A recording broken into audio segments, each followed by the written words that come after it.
Sorti également le 1er mai en salle, La fleur de Buriti. Alors le Buriti est un arbre comparable à un palmier. Le film La fleur du Buriti est un film documentaire qui va s'articuler sur 3 époques principales pour nous raconter ce peuple du Brésil, les Krao.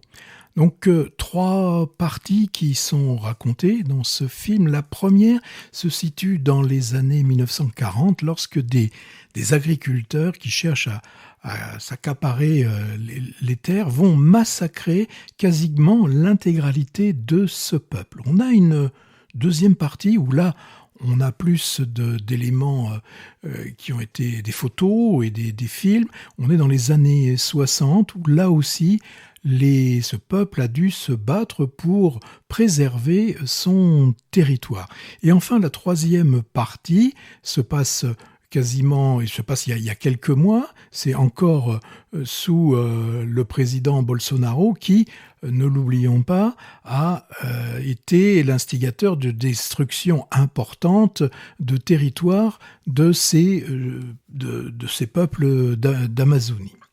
Alors, dans ce film, une absence de voix off explicative, les réalisateurs, c'est un homme et une femme, vont nous inviter à suivre de façon non linéaire ces hommes et ces femmes dans la forêt, dans leur village, dans leurs habitations, et ce sont eux qui nous racontent autour d'un feu leurs ressentis, les histoires de leurs ancêtres et leur aspiration contemporaine qui pourrait se résumer à quelque chose d'assez simple, c'est rester sur leur terre sans que les braconniers ne viennent voler leurs perroquets.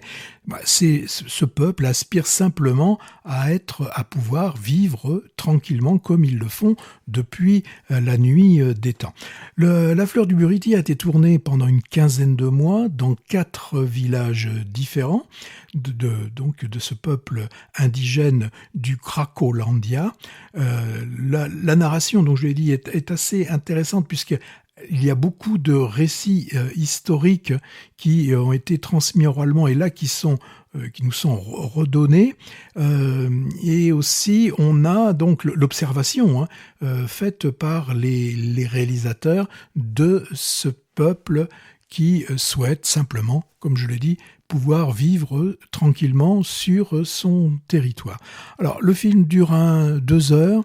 Je pense qu'il aurait été peut-être intéressant d'en enlever une vingtaine de minutes. Ça aurait pu resserrer ce film qui est un témoignage sur ce peuple du Brésil, les Krao.